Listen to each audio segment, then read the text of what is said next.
Hello, good morning students. आज हम class 9 में जो आपका चल रहा है चैप्टर, उसी में अगला टॉपिक है कोशिका का संरचनात्मक संगठन।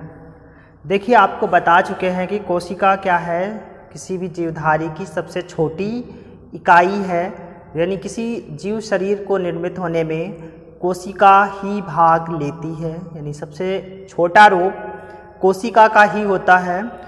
तो कोशिका जो है, आप इतना जान चुके हैं कि कोशिकीय जीवधारियों के संरचनात्मक कार्यात्मक इकाई जो है वो कोशिका है।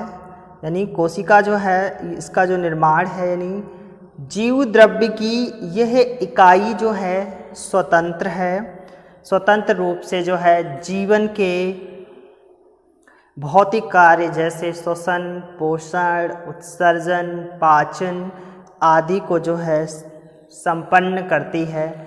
इसके लिए क्या होता है कि इसमें संरचनात्मक घटक उपस्थित होते हैं जो ये सब कार्य करने में इसको सक्षम बनाते हैं, मदद करते हैं।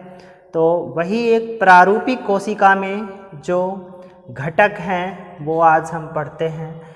एक प्रारूपिक कोशिका में 3 प्रमुख संरचनात्मक घटक होते हैं, यानी ये घटक मिलकर कोशिका की संरचनात्मक संगठन का निर्माण करते हैं। तो जिसमें से आज पहला घटक है कोशिका झिल्ली या कोशिका कला, सेल मेम्ब्रेन कहते हैं। दूसरा है केंद्रक, न्यूक्लियस।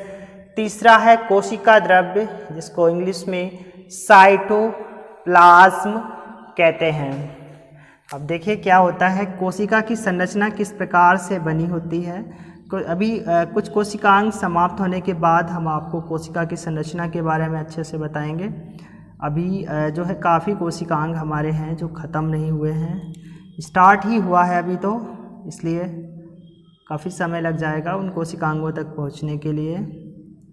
ठीक है, इस प्रकार से जो है कोशिका की संरचना बनी होती है। आप अपनी किताब में भी देख सकते हो।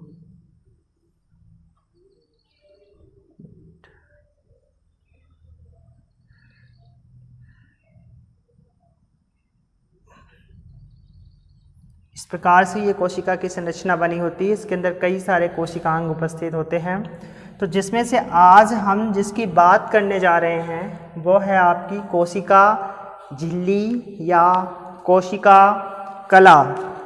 तो कोशिका झिल्ली और कोशिका कला के बारे में हम जानेंगे। तो कोशिका कला कहाँ उपस्थित होती है, तो देखिए कि इसके अंदर जो है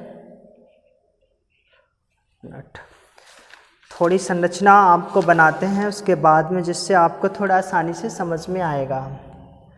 ठीक है, तो इस प्रकार से ये संरचना बनी होती है और इसके चारों ओर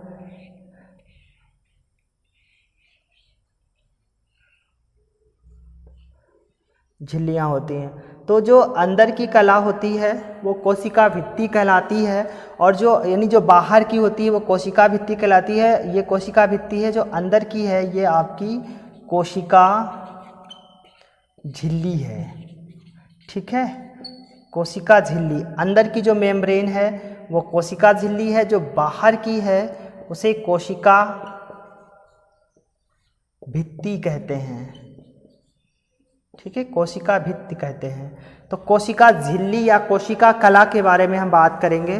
तो सबसे पहले इसकी संरचना समझ लेते हैं क्या होती है। 2 लाइन में लिखी गई है, सभी प्रकार की कोशिकाएं एक पतले लचीले सुरक्षात्मक आवरण से घिरी रहती हैं। कोशिकाओं को उनके बाह्य पर्यावरण से अलग करने वाला यह आवरण ही कोशिका कला कहलाता है। अब ये कोशिका है, ऐसी सारी कोशिकाएं जीवधारी के शरीर में कई उपस्थित होती हैं, यानी संख्या में कई सारी उपस्थित होती हैं। तो ये जो कोशिका है, इस कोशिका के अंदर एक पतली झिल्ली होती है, जो कि इस पतली यानी ये चारों तरफ अंदर से एक पतली झिल्ली बनी हुई है, बाहर से जो है एक दीवार बनी हुई होती है। तो जो ये दीवार है वो कोशिका भित्ति कहलाती है, बाहर की दीवार, और उसी दीवार के जस्ट अंदर जो कोशिका की पतली झिल्ली होती है उसे कोशिका झिल्ली कहते हैं। और ये कोशिका झिल्ली जो है क्या करती है, कोशिकाओं को उनके बाह्य वातावरण से अलग करने का काम करती है। तो जो कोशिका का ये बाहर का वातावरण है, इस बाह्य के वातावरण से, क्योंकि ये बाहर के वातावरण से कोशिका भित्ति तो टच है, क्योंकि कोशिका भित्ति बाहर का अंग है, तो ये बाहर के वातावरण से तो टच होगा, परंतु जो अंदर की भित्ति है ये इस बाह्य वातावरण से कोशिका को अलग करती है। यानी क्योंकि ये यहाँ पर एक आवरण का काम करती है, परंतु ये झिल्ली जो है कैसी होती है, पारगम्य झिल्ली होती है। पारगम्य भी आपको बताते हैं, ये आपकी जो झिल्ली है ये पारगम्य झिल्ली है। पारगम से तात्पर्य होता है कि ये अनेक प्रकार के अणुओं को आसानी से जो है आने और जाने, या ऐसे कह सकते हो आर पार जाने देती है, यह पारगम्य यानी कहलाती है। जो कोशिका झिल्ली है वो कोशिका में अनेक अणुओं को आर और पार जाने देती है, या आने देती है व जाने देती है, इसलिए इसको पारगम्य झिल्ली कहते हैं। तो कोशिका के जो ये भाग हैं, इन भागों से कोशिका से अनेक अणु अंदर की ओर जाते हैं और अनेक अणु जो है बाहर की ओर भी आते हैं। तो जो ये बाहर की जो झिल्ली है, इसके ये जो है कोशिका भित्ति, ये यहाँ से तो पूरी बंद है, और ये जो रास्ते हैं इन रास्तों से बाहर का अणु अंदर की ओर आता है और अंदर का अणु बाहर की ओर जाता है। क्योंकि कोशिका को भी जीवन के लिए, पोषण के लिए जो है मनुष्य के शरीर से अनेक पोषक तत्वों की आवश्यकता होती है। वो पोषक तत्व छोटे छोटे अणुओं के रूप में कोशिका के यानी पारगम्य झिल्ली से अंदर प्रवेश करते हैं, और अनावश्यक जो वेस्ट, बेकार का पदार्थ होता है कोशिका के अंदर, वो इस झिल्ली के माध्यम से बाहर आता है। तो जो ये अंदर की जो झिल्ली है वो अर्ध पार यानी वो पारगम्य का काम करती है, यानी पारगम्य झिल्ली की तरीके से काम करती है, यानी अनेक अणुओं को अंदर और बाहर आने जाने देने का कार्य करती है। तो हम इधर आइए देखते थे। हाँ, यूकैरियोटिक कोशिकाओं में अनेक कोशिकांग भी इसी प्रकार की झिल्ली से ढके रहते हैं। संरचना में समानता के कारण इसे इकाई कला भी कहा जाता है। तो यूकैरियोटिक कोशिकाएं कौन सी कोशिकाएं होती हैं? जो जंतु, पादप और कवक। यूकैरियोटिक जीव में आपको कौन कौन से रखे गए हैं?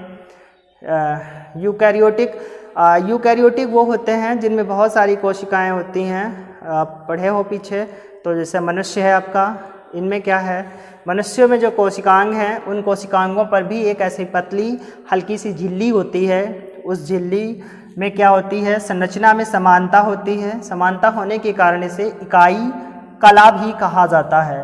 तो कोशिका झिल्ली या कोशिका कला जो है, ये कोशिका थी पूरी, तो इस यानी सभी प्रकार की कोशिकाएं जो है एक पतले लचीले सुरक्षात्मक आवरण से घिरी रहती हैं। कोशिकाओं को उनके बाह्य वातावरण से या पर्यावरण से अलग करने वाला ये आवरण ही कोशिका झिल्ली कहलाता है। यानी कोशिका के अंदर एक पतली सी जो है परत उपस्थित होती है, जो कोशिका को बाह्य वातावरण से अलग करती है। इसे हम कोशिका झिल्ली या कोशिका कला भी कहते हैं। इसका काम क्या होता है? कोशिका झिल्ली के कार्य देखिए क्या है। कोशिका को एक निश्चित आकृति प्रदान करती है, क्योंकि कोशिका अनियमित आकार की नहीं होती है, कोशिकाएं एक निश्चित आकार में बनी होती हैं। तो कोशिका के अंदर जो झिल्ली होती है ये कोशिका को आकार प्रदान करने में भी सहायता करती है। उसके बाद में दूसरा पॉइंट है, कोशिका को उसके बाह्य पर्यावरण से अलग करती है। तो वही बताया अभी, जो ये कोशिका की आंतरिक झिल्ली है, ये कोशिका के बाहर का वातावरण। अब इस कोशिका के बाहर दूसरी कोशिका होगी, फिर तीसरी कोशिका होगी। इस प्रकार से मनुष्य के शरीर के भाग में कई सारी कोशिकाएं उपस्थित होती हैं।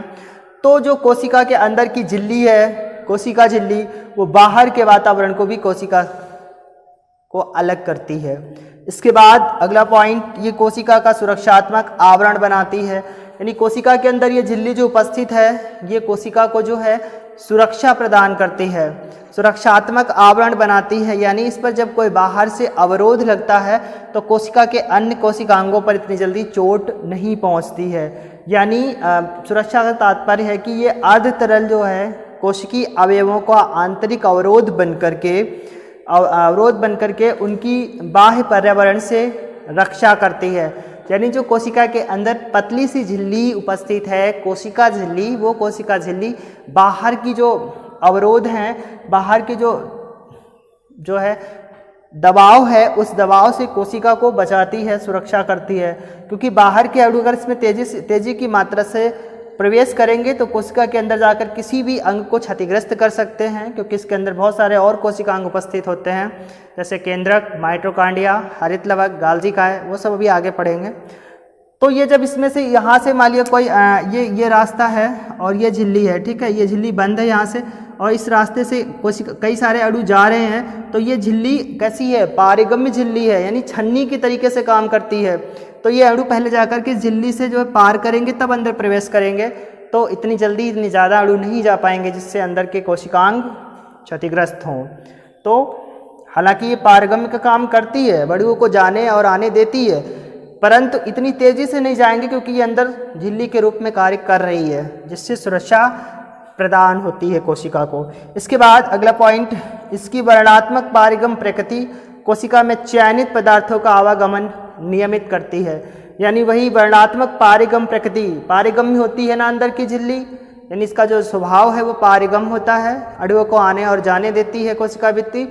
तो जो कोशिका भित्ति उन्हीं अणुओं को आने और जाने देती है जो चयनित पदार्थ होते हैं, यानी जिनको कोशिका के अंदर जाना होता है और जिनको कोशिका से बाहर आना होता है। तो कोशिका के अंदर जो पदार्थ जाने वाले हैं वही जाते हैं और जो आने वाले हैं वही आते हैं, तो इन दोनों के बीच में कोऑर्डिनेशन करती है, यानी नियमित करती है, कंट्रोल करती है। इसी के साथ आज का हमारा टॉपिक कोशिका झिल्ली या कोशिका कला मेन था, समाप्त हुआ। अगले वीडियो में हम केंद्रक यानी न्यूक्लियस पढ़ेंगे, फिर कोशिका द्रव्य, साइटोप्लाज्म। इस प्रकार से जो है कोशिका की जो संरचनात्मक संगठन है, कोशिका के जो संरचनात्मक ढांचा है उसका अध्ययन करेंगे। तो आज के लिए आज का इतना ही वीडियो था। आप इससे फेयर नहीं करना है और बाकी आप पूरा जो है फेयर करना अपनी फेयर कॉपी पर, ठीक है, और इसे लर्न भी करना। इसी के बाद अगला क्रम से करेंगे अगले वीडियो में।